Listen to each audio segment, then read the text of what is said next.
Bonjour à tous et bienvenue à cette masterclass de Zoho en partenariat avec le groupe Beaumanoir.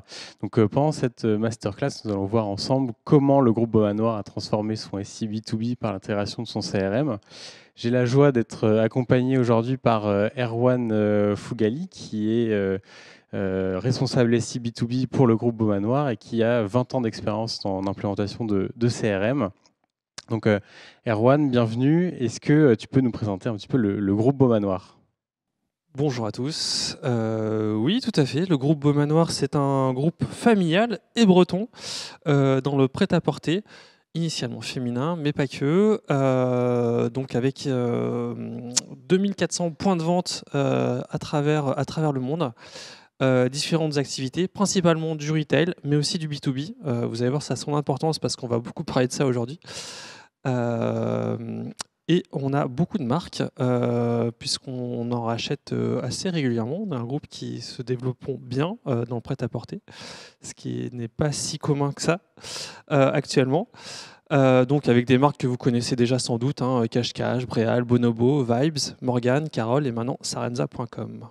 Et donc toi, tu travailles surtout sur la partie B2B. Quels étaient les enjeux de transformer votre système d'information ? Alors, la partie B2B, c'est entre 70 et 80 millions de chiffre d'affaires, mais ça reste petit à l'échelle du groupe. Donc, on avait en place un système qui était assez vieillissant. Et donc, il fallait le moderniser parce qu'on était proche de l'obsolescence sur certaines parties infra. Et donc, l'idée de transformer, de changer ce SI, c'était de le moderniser, mais pas de repartir d'une feuille blanche, parce qu'il fallait également l'intégrer dans un système déjà existant, c'est-à-dire le mettre en place en lien avec tout ce qui est ERP et tous les autres outils déjà existants, la partie finance, la partie référentiel produit. Donc, il a fallu commencer à penser global en fait, pas prendre un outil comme ça sur étagère et le mettre en place sans rien qui est autour. Et puis, autre difficulté par rapport à ce projet, c'est que l'outil front office était déjà sélectionné. La plateforme B2B, donc c'est une sorte de site e-commerce dédié pour nos clients B2B, avait déjà été sélectionné. Et donc c'était un outil de niche, très très performant sur son segment, mais qui réalisait pas trop les autres choses. Donc voilà, il y avait toute une... Pour remettre dans le contexte, donc en fait, aujourd'hui, vous aviez des outils, ces outils ne parlaient pas entre eux. Voilà, exactement. Et donc, à partir de ces bases, il a fallu qu'on réfléchisse à comment donner du lien, comment trouver un outil qui va permettre de faire le lien. Donc c'est pour ça, initialement, c'était même pas forcément un CRM, c'est qu'est-ce qu'il faut, quelle brique technique est fonctionnelle pour faire fonctionner toutes ces applications ensemble. Donc à la fois pour pouvoir transmettre des données au bon format entre les systèmes. Par exemple, notre ERP très rigide ne pouvait recevoir ses commandes que sur un certain format. Pouvoir renseigner les données pour permettre aux différentes applications de fonctionner entre elles, parce que la brique de niche, elle permet de faire des choses très très très très efficaces, mais il faut rajouter un niveau supplémentaire d'information, des images, des paramètres supplémentaires. Et donc, où est-ce qu'on les saisit, ces informations ? Et également pouvoir porter des règles métiers qui ne peuvent pas être définies par les autres systèmes. Par exemple, les secteurs commerciaux, c'est quelque chose qu'on ne définit pas dans un ERP et qu'on ne peut pas non plus définir dans une plateforme B2B. Et puis, évidemment, aussi tout ce qui est processus automatisé. Donc tout ça, c'était assez complexe. C'était assez complexe de trouver la logique pour les faire fonctionner ensemble. Et du coup, votre choix s'est porté sur un CRM pour la mise en place et faire connecter en fait, tous ces différents environnements. Exactement. Finalement, le CRM est apparu comme étant le choix le plus logique, parce que c'est une brique qui inclut en standard les éléments pour la gestion commerciale du B2B. C'est bête à dire, mais pourquoi réinventer la poudre quand certains types d'outils ont déjà pas 100% des éléments fonctionnels dont vous avez besoin, mais 70-80%. Déjà, c'est énorme. Et Et c'est beaucoup plus sûr de commencer à les utiliser dans ce cadre-là. Et puis donc... Comment vous avez fait pour sélectionner le CRM parmi aujourd'hui les nombreux CRM qui existent sur le marché? Alors, voilà, on a pris pas mal de temps pour bien regarder ce qui existait. Et en fait, on est parti de nos besoins. Donc, on savait qu'il nous fallait un CRM qui soit facilement paramétrable, parce qu'on n'est pas une boîte de développeurs. Donc, il faut quelque chose qui puisse être maintenable et évolutif sans payer des milliers et des cents en intégrateur. Il fallait un CRM qui soit nativement communicant. Alors, communiquer, il y a deux aspects. Il n'y a pas simplement l'aspect via des API performantes et la possibilité d'extraire des fichiers, mais il y a aussi pour les utilisateurs de pouvoir paramétrer un envoi d'email avec toute une série de champs. Il y a un CRM permettant de supporter aussi des règles métiers avec des workflows qui peuvent être assez complexes. Selon la BU dont je fais partie, je vais pouvoir faire telle ou telle chose. Et puis, au final, ça reste un choix très important, la partie budget, un budget compétitif, parce que, comme vous l'avez compris initialement, le CRM, il vient là, en fait, d'un point de vue métier, ils avaient choisi leur brique en front office, et puis après, ils avaient défini un budget pour ça, et puis voilà. Et finalement, c'est nous, IT, qui venons leur dire, attention, en fait, pour pouvoir faire fonctionner tout ça ensemble, il va nous falloir une brique supplémentaire. Et donc, d'un point de vue du budget, il faut que ça soit un budget compétitif parce que ce n'était pas prévu dans le cadrage initial. Et en plus, il a fallu du temps pour après découvrir quelles étaient les fonctionnalités au niveau des utilisateurs, pouvoir tout tester. Donc, quels étaient aussi le temps de la discovery? Qu'est-ce que vous avez fait, en fait, les différentes étapes que vous avez menées? Oui, alors là aussi, donc à partir du moment où on se dit, OK, on va prendre un CRM, on a donc les besoins là dont on vient de parler. Il faut aussi, parce que tu n'es pas sans connaître que au niveau des CRM, il y a un large choix avec des éditeurs qui proposent plein de choses. Sur le papier, on a l'impression qu'ils font tous tout. Mais alors là, moi, je vous parle avec mes 20 ans d'expérience. Il y a un moment, il faut rentrer dans le détail.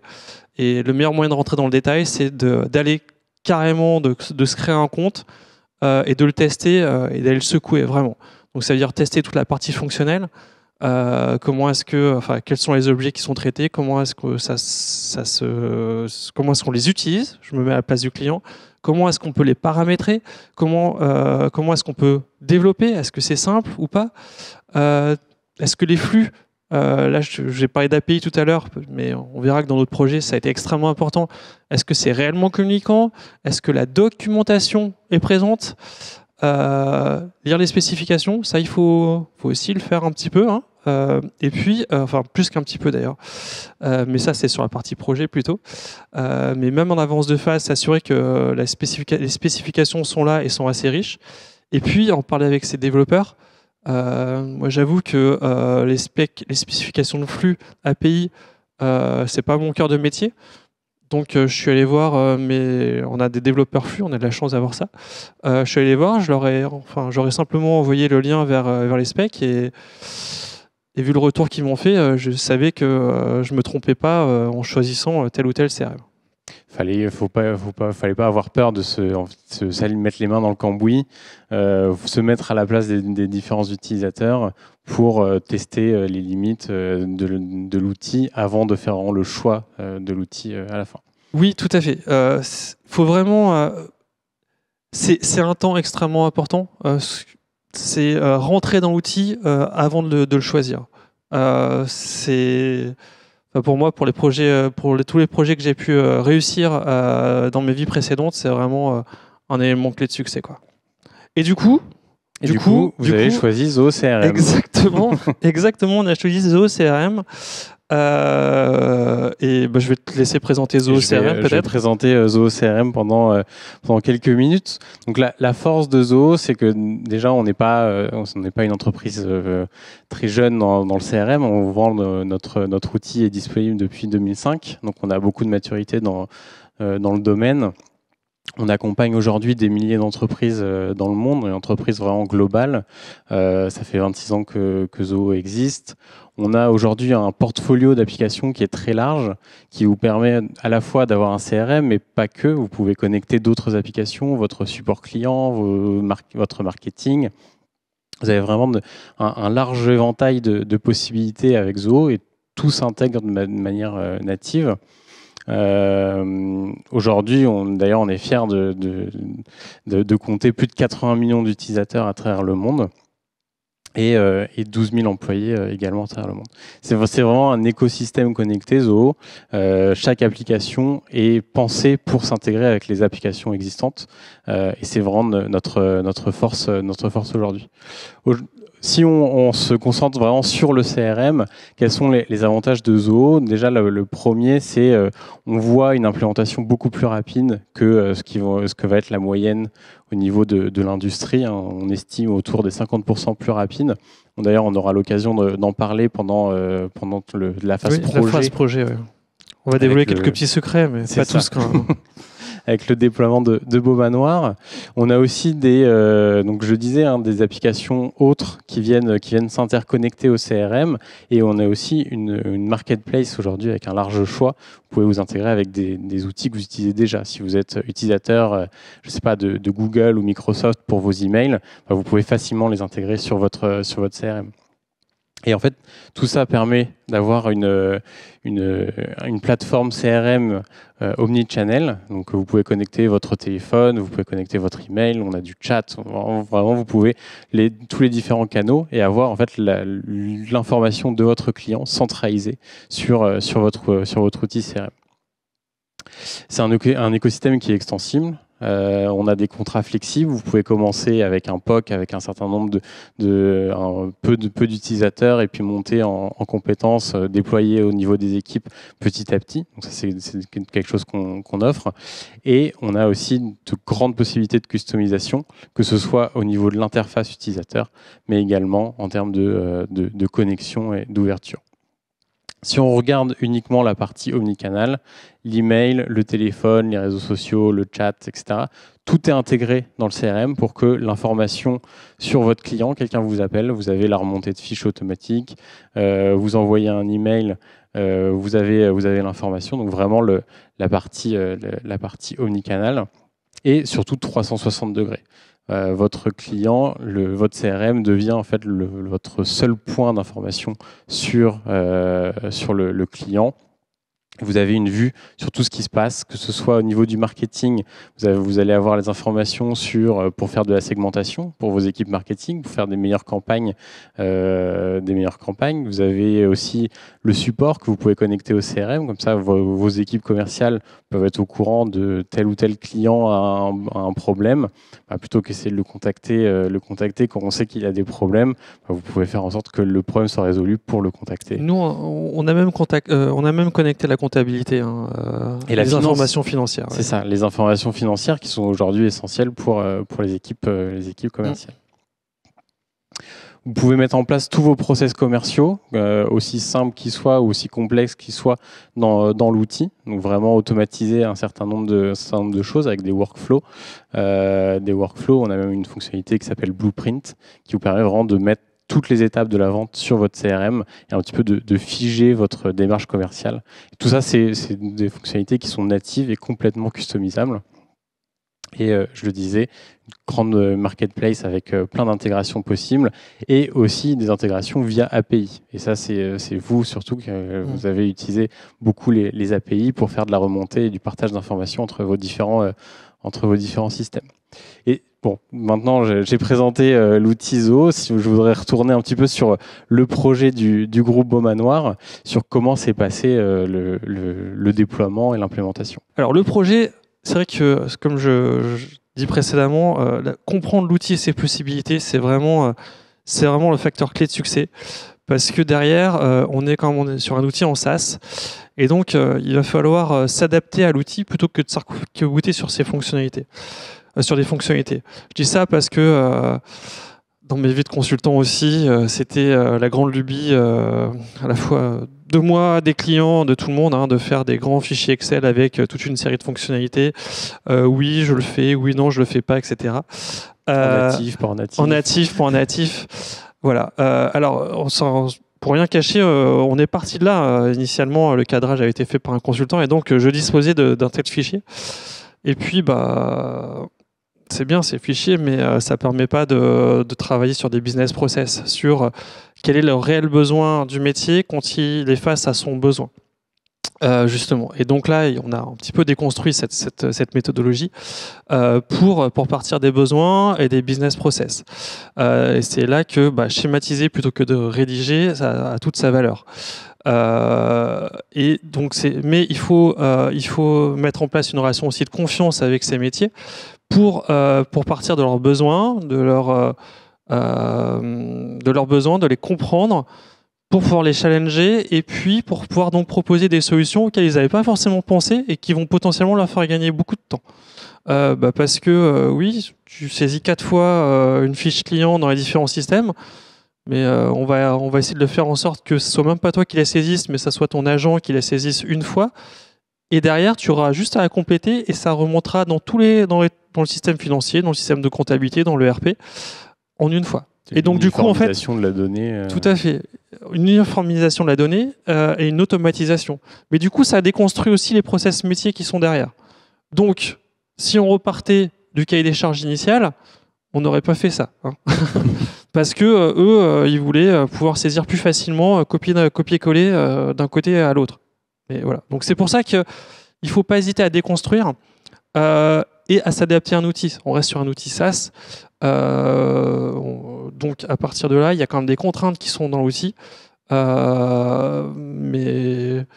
là, par rapport à tous les paramétrages qu'on a fait, les contraintes, elles sont pas très fortes. On va dire ça comme ça. Et c'est tout l'avantage d'ailleurs par rapport à notre choix de Zoho. Donc il faut s'appuyer sur un bon intégrateur. Oui, lui faire confiance, le challenger aussi, ne pas hésiter et suivre ses conseils. Alors nous, c'était Vivasoft. On a eu beaucoup de chance de travailler avec Christophe et ses équipes là-dessus. Et du coup, là aussi, parfois j'exprimais un besoin et il me disait « Mais attends, pourquoi tu fais pas de telle autre manière ?» Et oui, en fait, ça marche et c'est même... on peut faire ça en plus que ce qu'on avait imaginé. Ok, on va garder ça, ça sera une prochaine évolution, mais on va... Oui, donc même avec un cahier des charges, on va dire, fixe par rapport aux besoins des utilisateurs et des besoins métiers, être aussi ouvert à challenger en fait toutes ces idées pour remanier un petit peu vos besoins autour de l'outil. Oui, parce qu'au final, on a un outil qui fonctionne bien mieux que ce qu'on avait imaginé et qui...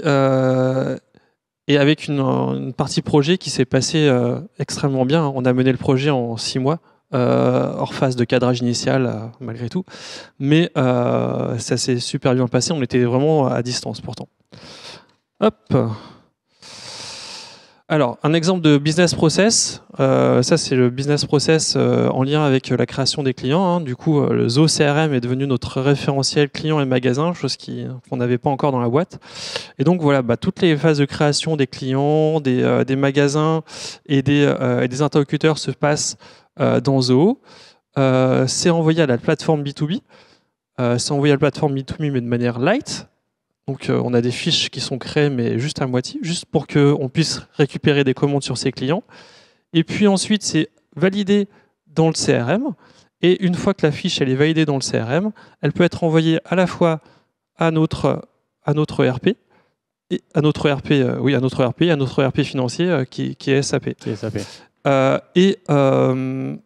Et puis, à partir du moment où on commence à connecter les briques ensemble, pourquoi pas faire remonter de l'information financière de SAP vers le CRM, de manière à ce que les réunions pour faire le point sur les clients puissent se faire directement dans le CRM et que même les agents puissent savoir où on en est des échéances de paiement avec les clients. Là, on est vraiment sur... et ça, c'est quelque chose qui... on a pu le mettre en place dès la phase projet, mais c'était pas du tout dans le cadrage initial, quoi. C'est du bonus dans la phase projet. Vous avez rajouté en fait cette couche de partage d'informations. Oui. Au début, l'objectif était plutôt envoyer vers le RP, et finalement, vous pouvez reconnecter votre RP à votre CRM. Pour faire remonter les informations, parce que finalement, c'était simple à faire. Et c'est un super avantage pour tout le monde. Donc pourquoi pas le faire. Voilà.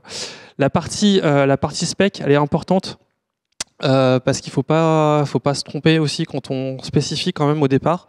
Mais l'idée, c'est plutôt que de faire des specs centaines, 200, 300 pages de spécification dans Word. Là, on a fait ça sous format Excel, ce qui permet d'avoir des choses beaucoup plus faciles et flexibles. C'est-à-dire que là, on a un exemple d'objet CRM. Hein. Et puis, quand on a besoin de rajouter une dimension, on rajoute une colonne.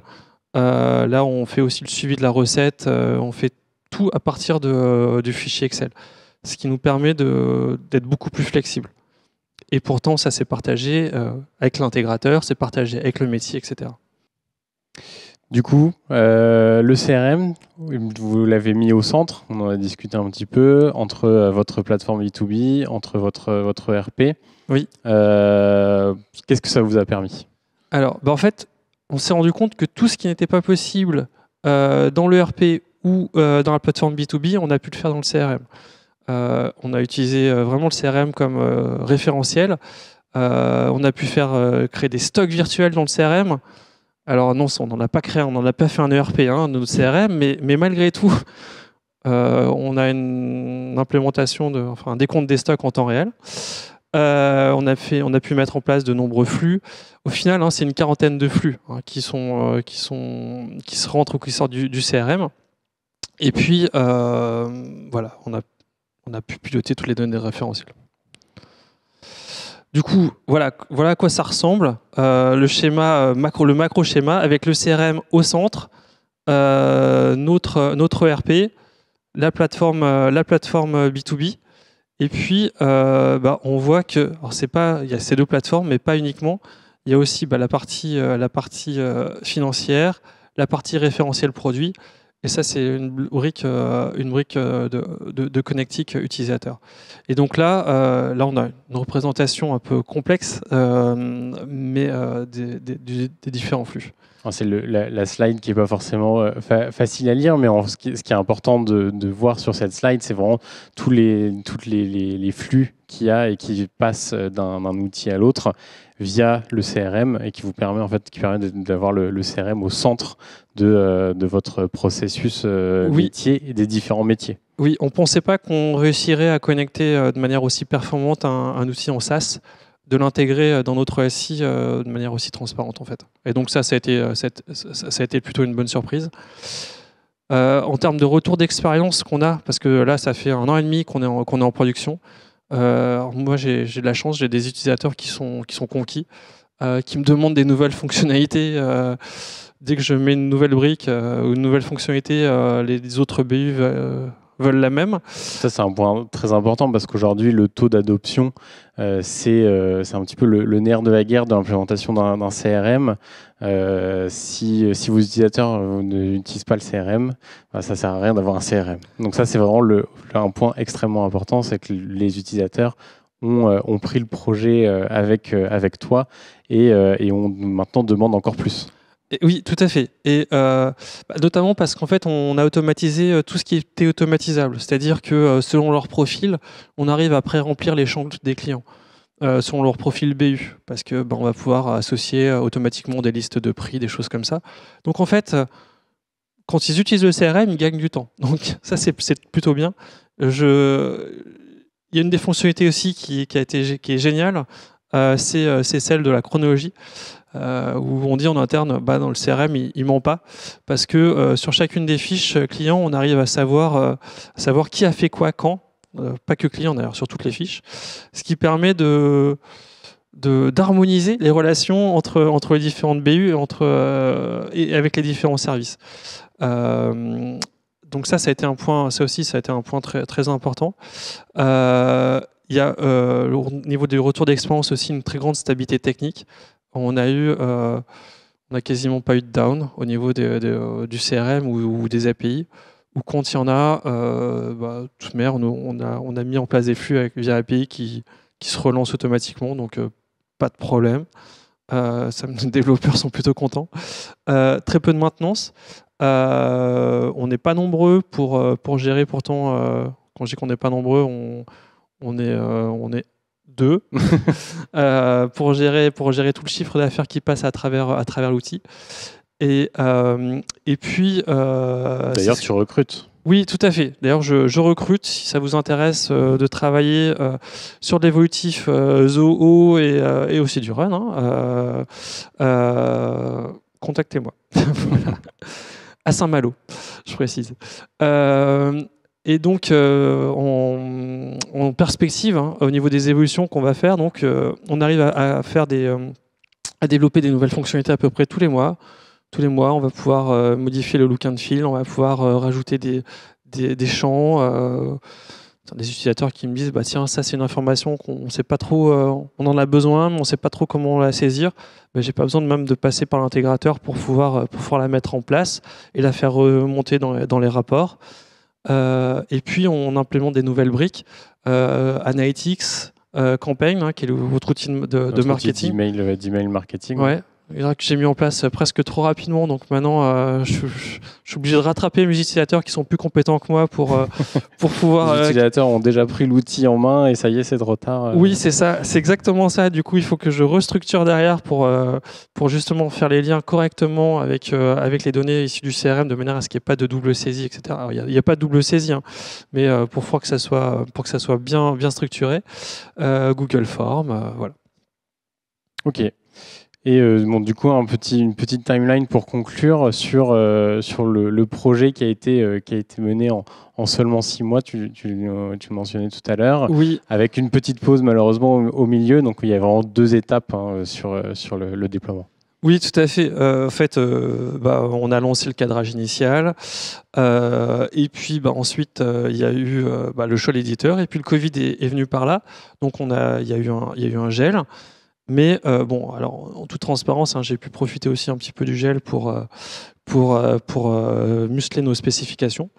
Et du coup, on a pu faire un démarrage lancé et le projet est sorti en 6 mois réel. Pour un projet de cette ampleur-là, avec, comme vous avez vu là, le nombre de flux d'intégration qu'on a fait, c'était bien. Et surtout qu'on a fait ça pas dans la douleur, quoi. C'était au contraire avec bienveillance, avec les équipes métiers et les équipes d'intégration. Oui. Super, merci beaucoup d'avoir partagé. Je suis disponible dans le chat pour répondre à vos questions si vous en avez. Et sinon, je vous invite à nous contacter sur nos profils LinkedIn. Merci Erwan pour ta participation. Thomas. Et à très bientôt. Au revoir. Au revoir.